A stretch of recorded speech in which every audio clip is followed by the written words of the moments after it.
Yes, contact. Yes, but after that, he broke this ceasefire. He killed our people, and he didn't exchange prisoners. We signed the exchange of prisoners, but he didn't do it. What kind of diplomacy, JD, you are speaking about? What do you mean? I'm talking about the kind of diplomacy that's going to end the destruction of your country. Yes, but if you Mr. President, with respect, I think it's disrespectful for you to come to the Oval Office and try to litigate this in front of the American media. Right now, you guys are going around and forcing conscripts to the front lines because you have manpower problems. You should be thanking the President for trying to bring it into this conflict. Have you ever been to Ukraine? Did you say what problems we have? I have been to. I've actually watched and seen the stories, and I know what happens is you bring them on a propaganda tour, Mr. President. Do you disagree that you've had problems bringing people in your military? And do you think that it's respectful to come to the Oval Office of the United States of America and attack the administration that is trying to prevent the destruction of your country? A lot of questions. Let's start from the beginning. Sure. First of all, during the war, everybody has problems. Even you, but you have nice ocean and don't feel now, but you will feel it in the future. God bless. You don't know that. God bless. You don't God know bless. That. You will not have a war. Don't tell us what we're going to feel.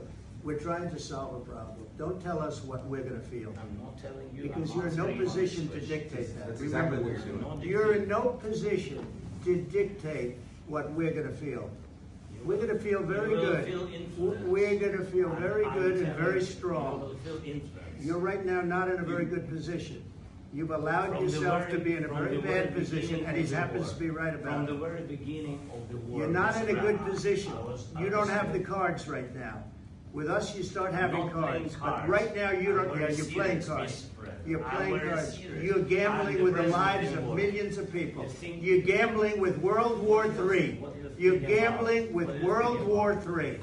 And what you're doing is very disrespectful to the country, this country, that's backed you far more than a lot of people said they should have. Have you said thank you once? This entire meeting? No, in this entire meeting, you said thank you.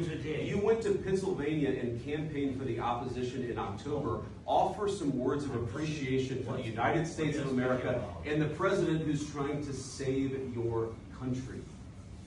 Please, you think that if you will speak very loudly about the war, He's not speaking loudly. He's not speaking loudly. Your country is in big trouble. Wait a minute. No, you've done a lot of talking. Your country is in big trouble. I know. You're not winning. You're not winning this. You have a damn good chance of coming out okay because of us. Mr. President, we are staying in our country, staying strong from the very beginning of the war. We've been alone. And we are thankful. I said thanks. You haven't been alone.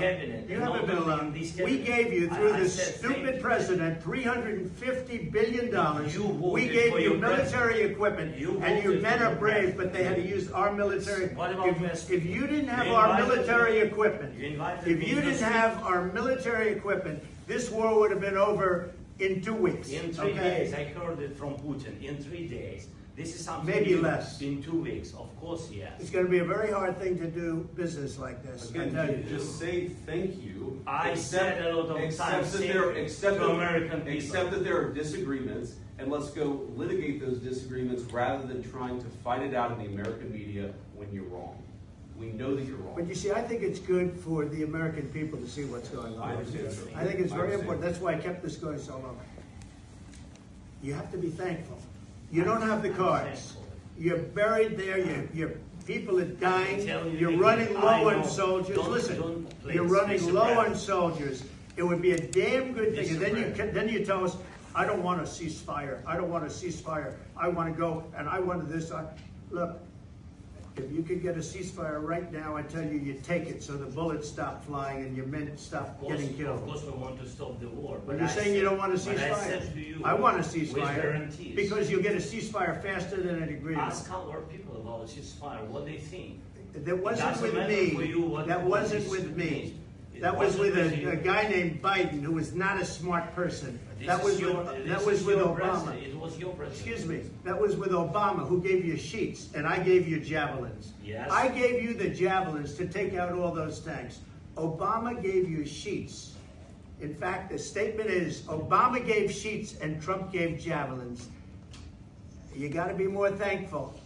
Because let me tell you, you don't have the cards. With us, you have the cards. But without us, you don't have any cards. One more question